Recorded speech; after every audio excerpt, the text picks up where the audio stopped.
Você já deve saber que a ansiedade é considerada um dos maiores problemas de saúde mental da atualidade.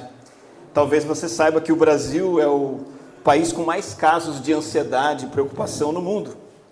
E de fato, num mundo como vivemos, cada vez mais acelerado e exigente, é comum a gente se sentir sobrecarregado, ansioso, e isso se manifesta de diversas formas. Preocupações excessivas, momentos em que a gente não consegue dormir, até mesmo pessoas que sofrem com ataques de pânico. Mas sabia que existe uma preocupação, uma ansiedade que é boa e necessária, embora ela tenha uma conotação tão negativa? E você sabia que a Bíblia fala sobre essa preocupação boa e também sobre a preocupação má? Qual é a diferença entre uma e outra? Nós estamos numa série de mensagens no Evangelho de Mateus e chegamos agora no capítulo 6 desse Evangelho e nesse texto o Senhor Jesus Cristo nos dá respostas para a ansiedade. Se você quiser abrir a sua Bíblia e acompanhar comigo, nesta primeira mensagem, baseada nessa passagem tão importante, que Jesus fala sobre preocupação, eu quero, a princípio, trazer algumas observações gerais sobre preocupação e ansiedade. E em seguida, nos próximos domingos, vamos nos aprofundar um pouco mais nesse assunto. Antes de olharmos alguns versículos do texto, a nossa abordagem hoje vai ser assim. Eu queria que você usasse sua criatividade agora. Você imaginasse três caras, três pessoas, três homens. Um é o tranquilão, despreocupado. O outro é o estressado, ao quadrado. E um terceiro que é mais equilibrado. Os três ouvem um sermão sobre o grande mal da preocupação. Os três ouvem um pastor pregando, por exemplo, como esse texto diz, né, no versículo 20 e 25, por isso digo a vocês, não se preocupem com a sua vida, quanto ao que irão comer ou beber, nem com o corpo, quanto ao que irão vestir. E o pastor também prega com o versículo 34 e diz, olha, portanto, não se preocupem com o dia de amanhã, pois o amanhã trará os seus cuidados, basta ao dia o seu próprio mal. Lembra? Três caras estão ouvindo esse sermão. Quem são eles? O primeiro é o tranquilão. O segundo é o estressado. E o terceiro é o equilibrado. E o pregador diz que preocupação é falta de confiança em Deus, que é algo que nós temos que trabalhar na nossa vida. Como que o despreocupado reage a isso? Ele é um cara alegre, quase irresponsável. Então ele é aquele cara que geralmente não termina o que começa. Se ele termina atrasado, claro.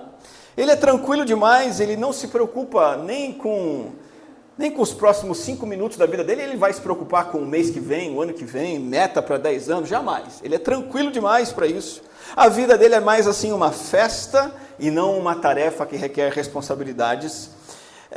Ele não desempenha assim muito à risca o trabalho dele na igreja, sabe? Ele às vezes vai, às vezes não vai, às vezes faz, às vezes desfaz. Geralmente ele não entra em atrito com os outros. Diferença de ideia, opinião, ele é o cara legal que não vai discutir com ninguém porque ele é o tranquilão. E ele é até um pouco insensível assim com o sentimento dos outros. Ele é muito despreocupado. Por exemplo, ele não sofre com almas perdidas indo para o inferno. Ele não sofre pelos espiritualmente perdidos. Esse é o tranquilão.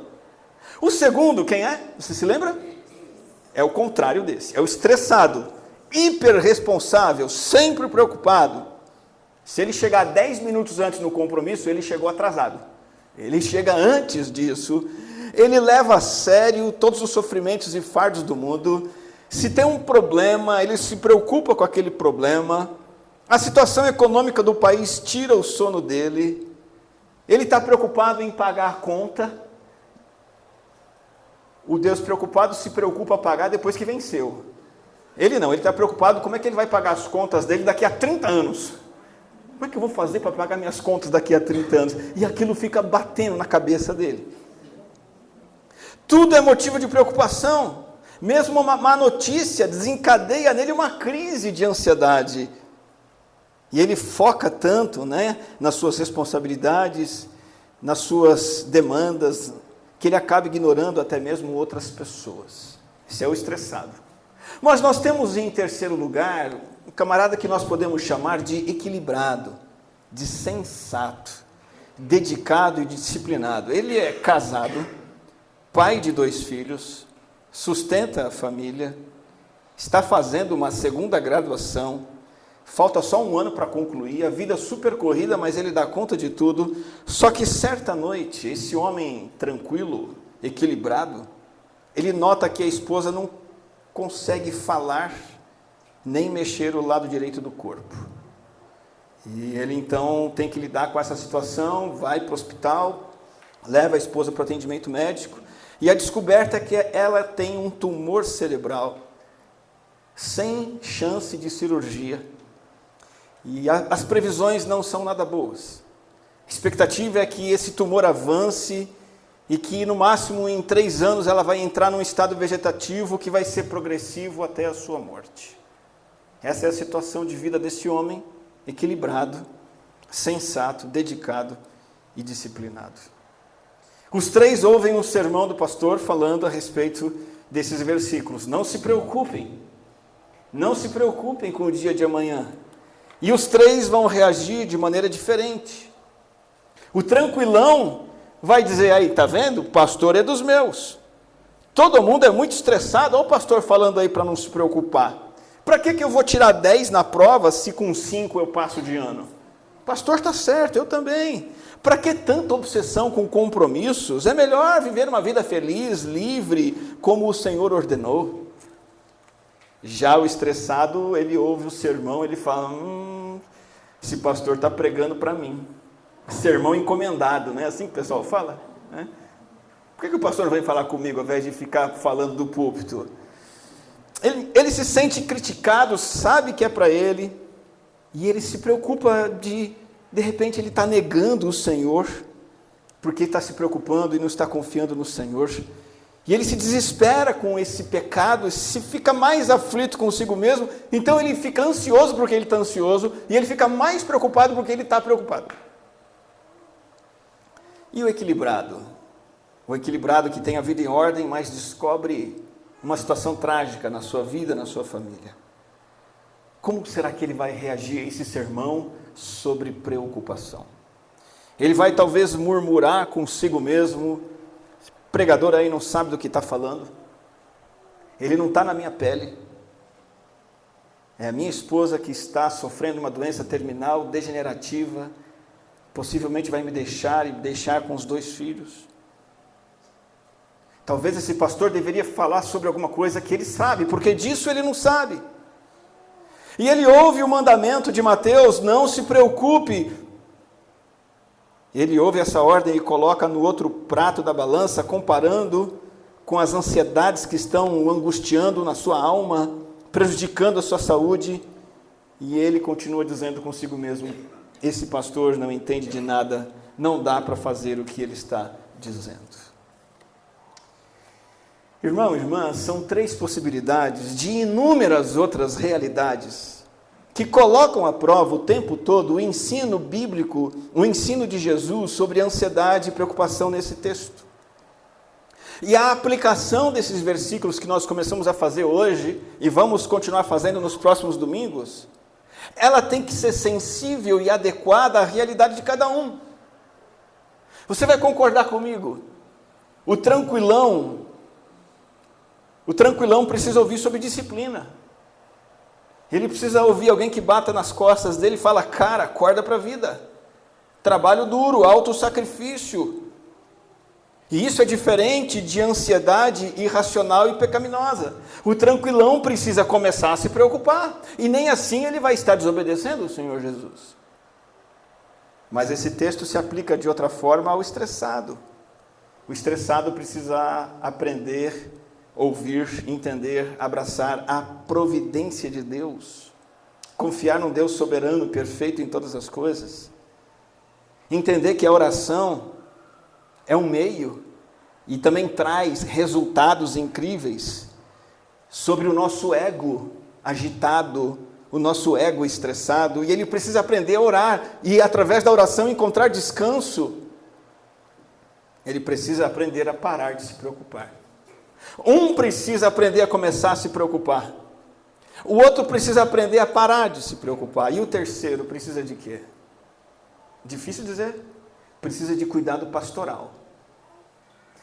Cuidado pastoral não do pastor, porque às vezes o pastor nem seja a melhor pessoa para ajudar um homem numa situação como essa. Talvez ele precise de um cuidado pastoral no sentido de um irmão amoroso e confiável que ajude ele a levar essa carga. Ajude ele a passar por esse deserto, por esse vale de sombra da morte, lidando com um tumor cerebral na sua esposa. Alguém que chore com ele, só isso. Alguém que lhe dê apoio e que lembre que a bondade de Deus definitivamente foi demonstrada na cruz. São inúmeras realidades, são inúmeras vertentes, possibilidades, situações e aplicações. Mas do que nós vimos até aqui, olhando para esse texto, para essa realidade e fazendo um sobrevoo na Bíblia, no que a Bíblia diz sobre preocupação, eu queria que você retivesse apenas 2 princípios bíblicos que vão se aplicar a todos nós. Só 2. O primeiro princípio bíblico que eu quero que você retenha hoje, você grave com você hoje, é que existe uma preocupação que é boa sim. E que a ausência dessa preocupação é irresponsabilidade e pecado. A boa preocupação da qual a Bíblia fala se resume nisso. A preocupação que vem do desejo do discípulo de ser fiel ao mestre, ser útil ao mestre. Para ser prático e específico, vou dar 3 exemplos breves. Primeiro, quando que a preocupação é boa, porque é uma preocupação de alguém que quer ser fiel ao Senhor? É quando a minha preocupação é com a minha vida cristã e com o meu ministério que Cristo me deu. E eu pego como exemplo na Bíblia, para você hoje e para mim, Paulo, que é um grande exemplo desse tipo de preocupação santa, preocupação boa, necessária. Paulo viveu e ministrou com intensidade inegável, um compromisso vibrante. Paulo tinha um amor por Cristo, pela obra de Cristo, pregar o Evangelho, multiplicar igrejas. Ele mesmo queria ser mais e mais semelhante a Cristo e lutava as batalhas para que outras pessoas se achegassem a Cristo. O compromisso de Paulo, a preocupação de Paulo custou para ele a prisão, ele foi preso por causa disso, açoitado, risco de morte. Paulo foi apedrejado, naufragou, passou por diversos perigos entre ladrões, judeus, gentios, cansaço, fome, sede. Mas olha o que Paulo fala sobre as preocupações dele. Ele diz assim: além das coisas exteriores, ainda pesa sobre mim diariamente a preocupação com todas as igrejas. Quem enfraquece, que eu também não enfraqueça. Quem se escandalize, que eu não fique indignado. 2 Coríntios 11, 28 e 29. O apóstolo Paulo traz consigo o fardo da preocupação, e de maneira alguma isso é algo pecaminoso, que ele precisa tirar da vida dele. Não, esta é uma preocupação santa, boa e necessária, que nós também devemos ter. Como está a minha vida cristã? Como está o meu ministério para Cristo? Eu estou servindo a Cristo? Eu estou honrando a Cristo? Preocupação boa. Segundo exemplo de preocupação boa é a preocupação pela luta contra o pecado. A Bíblia nunca retrata a vida cristã como uma vida florida, fácil, despreocupada e leve. Eu tenho ouvido muitos youtubers, pastores de internet, propondo, olha, vem aqui na nossa igreja, que o nosso cristianismo, é leve, é tranquilo. Existe o aspecto, claro, que Cristo traz leveza, mas contrabalanceando isso, Romanos capítulo 6 diz, olha, considerem-se mortos para o pecado, vivos para Deus. E aqui nós temos uma preocupação e uma luta, versículo 12, não permitam que o pecado reine em seu corpo mortal, fazendo com que vocês obedeçam às suas paixões. Paulo fala aqui de uma luta contra o pecado. E essa preocupação é uma preocupação errada? Não. É errado se você não se preocupar com isso. Luta, combate duro, corrida desgastante, é outra metáfora das Escrituras, que exige empenho, esforço e compromisso. Preocupação na luta contra o pecado, essa é uma boa preocupação. Você tem? Preocupação com a vida cristã, o ministério cristão, preocupação na luta contra o pecado. Terceiro e último lugar, preocupação, olha que interessante que a Bíblia nos traz, em usar os dons espirituais que Deus me deu em seu reino e em sua igreja.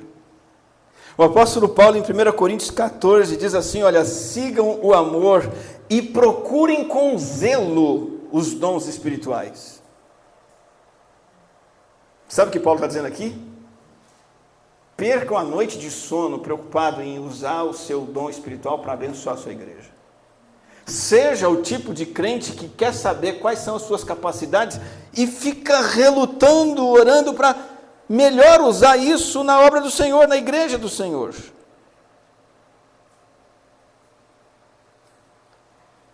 Essa é uma preocupação boa. Espera aí, eu estou usando o que eu sei para Cristo? Como? Como eu posso usar mais? Quais são meus talentos, aptidões que Deus me deu? Eu quero pensar sobre isso, eu quero discutir sobre isso, eu quero ajuda sobre isso, eu quero mergulhar nisso, porque Deus me colocou no corpo de Cristo e Ele me deu uma função essencial no corpo de Cristo. Se eu não cumprir, o corpo padece. Preocupação santa. Será que eu estou cumprindo o meu papel na igreja do Senhor Jesus Cristo? Existe alegria para um crente assim? Existe. Muita alegria, muita paz, muita liberdade. Mas dentro desse arco maior, desse guarda-chuva do compromisso total e puro com Jesus, e junto com este compromisso vem as pressões e preocupações, e essas preocupações são santas, são boas, são necessárias. Não são egoístas, são cuidados essenciais, voltados para servir e honrar a Deus. Eu estou preocupado com a minha vida porque eu quero honrar a Deus, estou preocupado com isso. Eu estou ansioso na minha luta contra o pecado, porque eu sei que o meu pecado desagrada a Deus, eu quero me livrar dele. Eu estou preocupado com o meu dom, usar meu dom, porque eu quero abençoar o corpo de Cristo. Isso não é egoísta, isso é bênção, essa preocupação é boa. Eu olho para as coisas da perspectiva de Deus, e quero que a vontade dele seja feita na terra, assim como é feita no céu. Se você e eu não temos essas preocupações, somos irresponsáveis e talvez estejamos em pecado. Então, em primeiro lugar, há um sentido em que a preocupação é boa e não ser preocupado é irresponsabilidade. Em segundo lugar, há um sentido, entretanto, em que a preocupação é má. E parece contradição, mas sim. E estar preocupado significa que eu sou incrédulo. E talvez eu não esteja obedecendo a Deus em algumas áreas da minha vida.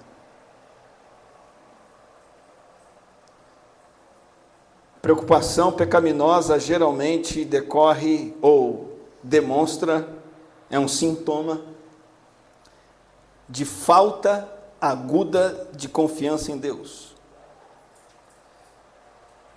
E aí é um tipo de inquietação egocêntrica.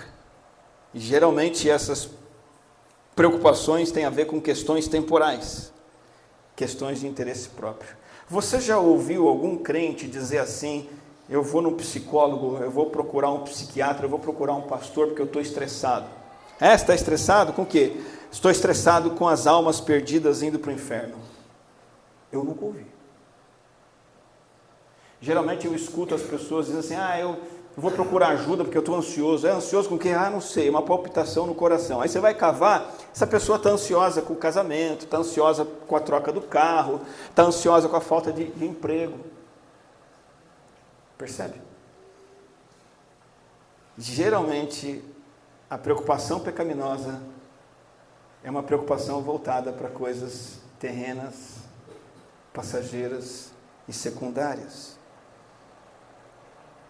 Deus reprova esse tipo de preocupação porque Ele nos ama e ela só nos prejudica como prejudicou Marta. O que Jesus disse para Marta? Marta, você está preocupada.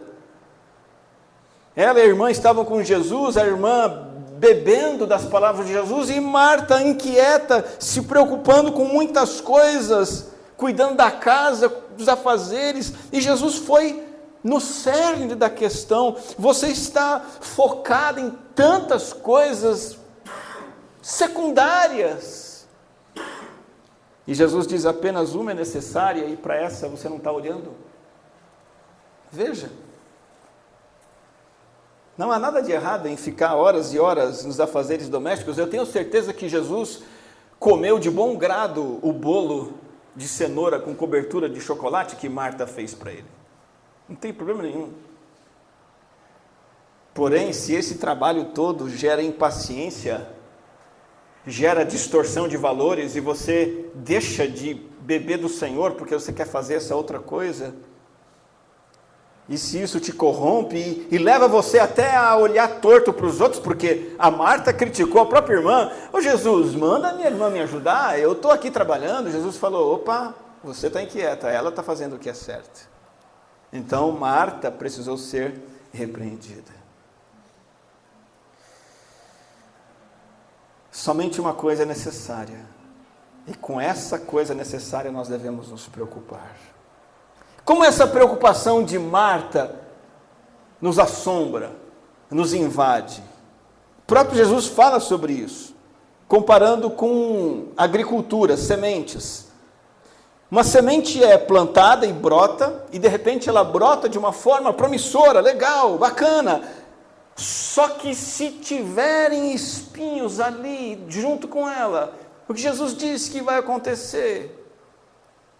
O espinho sufoca essa semente que está crescendo e destrói toda a vida que tem nessa semente.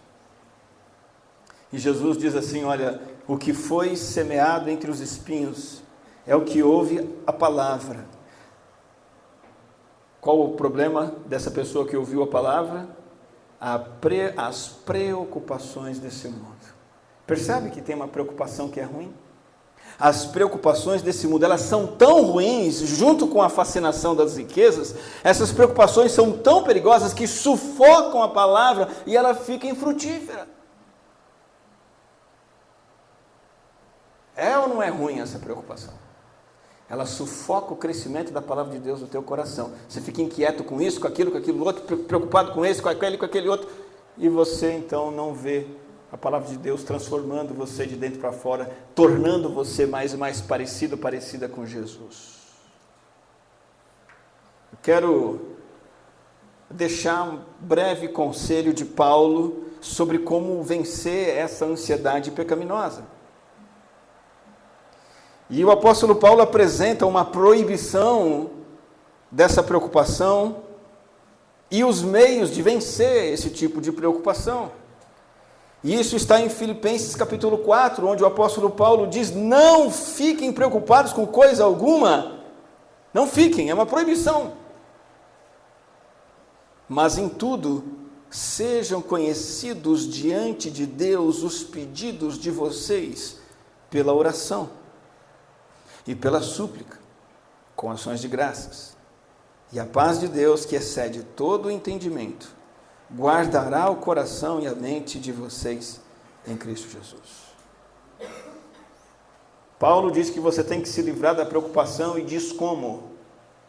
E como é, numa única palavra, oração. Um tipo específico de oração, oração com ação de graças.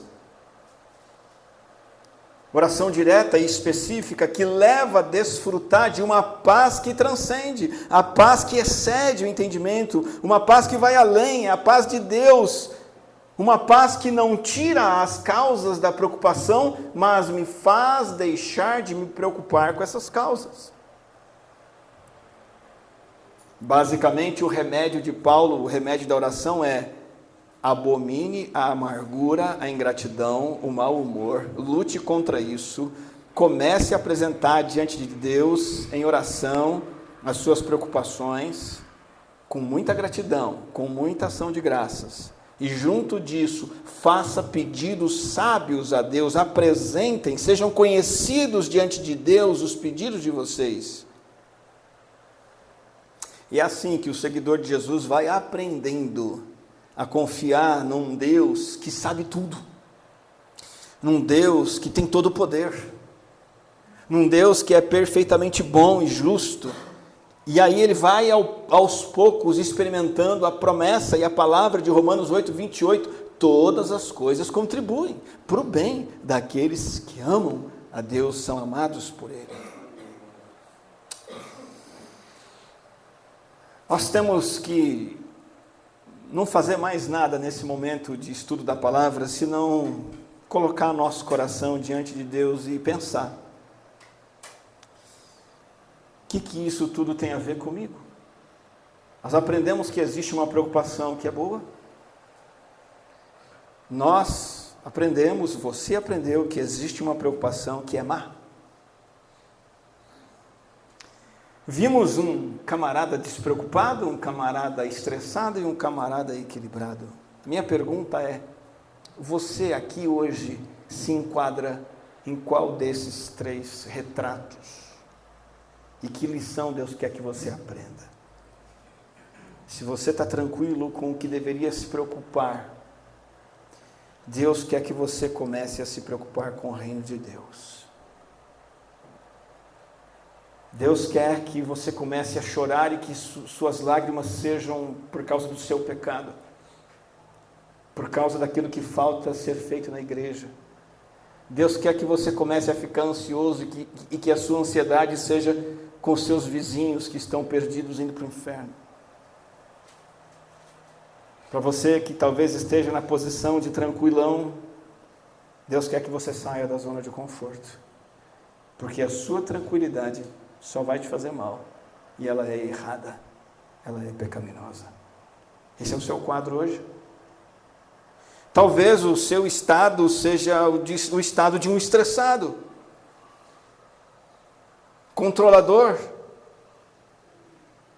um estressado que não consegue ver algo saindo diferente, um estressado que quer que as coisas sejam feitas antes e que não quer esperar por nada e que quer escrever a história como será feita e nada pode sair diferente.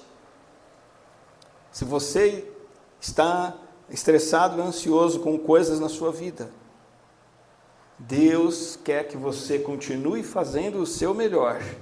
Claro, Deus é o Deus da excelência, Ele quer que em tudo nós coloquemos a excelência, mas Ele quer que você faça isso e ao mesmo tempo que você, fazendo o seu melhor, entregue tudo a Ele. E talvez hoje significa, sabe o que? Você descer do salto, porque geralmente o estressado ele está no salto do orgulho dele, porque ele acha que ele pode ser o melhor, ele acha que ele é o melhor, e ele não consegue, às vezes, ser menos melhor ou ser o pior. E ele fica ansioso com isso, e isso o enerva.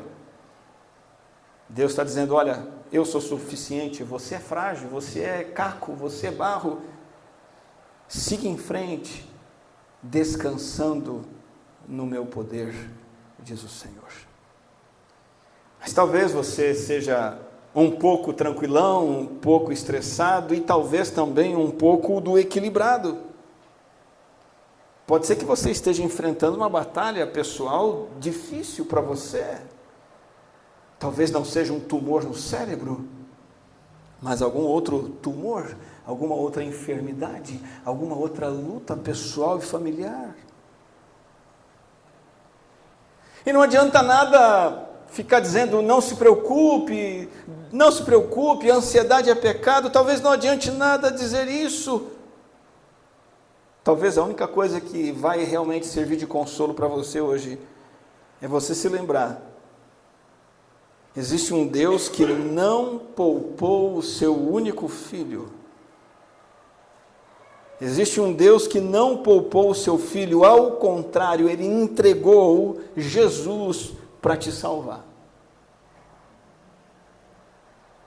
Esse Deus que não poupou o seu próprio filho, Ele continua se preocupando com você.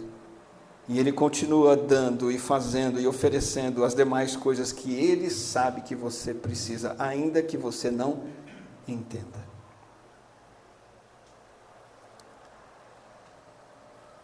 Você já ouviu falar na ilustração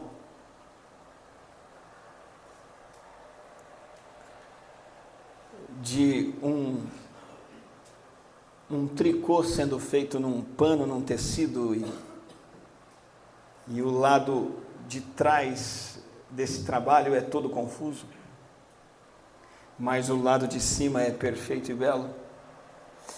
Quem preconizou essa ilustração no mundo foi uma mulher chamada Corrie ten Boom.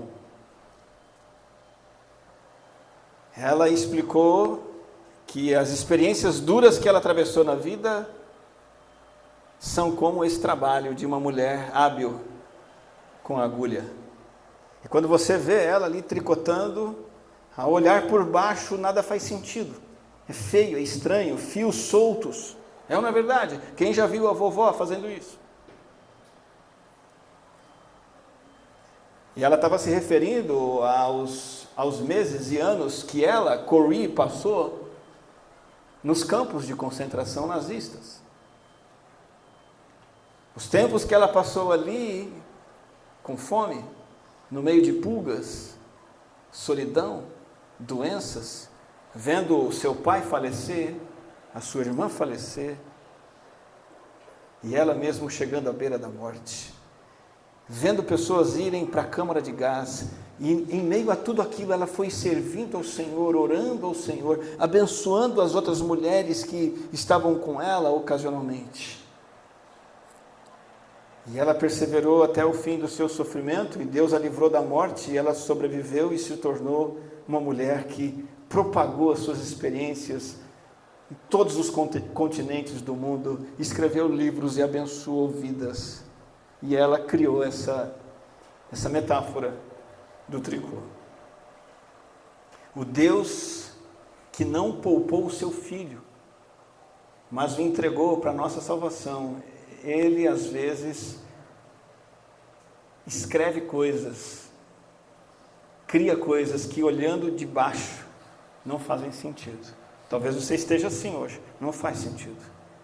Mas quando você puder ver o outro lado, e Deus vai te mostrar um dia, você vai ver a beleza e a perfeição do plano de Deus. É assim que esse sujeito mais equilibrado, e você talvez mais equilibrada, vai poder lidar com o que causa preocupação. Gostaria que você curvasse sua cabeça nesse momento, fechasse seus olhos, para nós orarmos e falarmos com o Senhor, entregarmos a Ele as nossas preocupações, e também entregarmos a Ele as preocupações que não temos e deveríamos ter. Que esse seja um momento seu em que você responde ao Senhor àquilo que Ele ensinou e ministrou ao seu coração através da palavra. Vamos orar ao Senhor. Graças te damos, Deus, pela tua palavra, pelo teu ensino sobre este mal que tem assolado o mundo e que também é uma realidade nas nossas vidas. O mal da preocupação e da ansiedade nos ensina, ó Deus, a colocarmos os nossos fardos e inquietações diante do Senhor em oração. Encontrar descanso, ó Deus, fazendo com que o Senhor saiba, através dos nossos lábios, tornando o Senhor conhecido, tornando nossas necessidades conhecidas ao Senhor. E que possamos, através disso, repousar no fato de que o Senhor está conosco, sempre agradecendo pelas incontáveis e inúmeras bênçãos que o Senhor tem nos dado. Mas que também nós sejamos preocupados, sim, com aquilo que o Senhor quer que nós nos preocupemos. Incomodados, ó Deus, com aquilo que o Senhor se incomoda. E ansiosos, ó Deus, para fazer aquilo que o Senhor espera de nós. Abençoe tua igreja, o teu povo, que essa palavra possa transformar o nosso coração e a nossa vida, em nome de Jesus. Amém.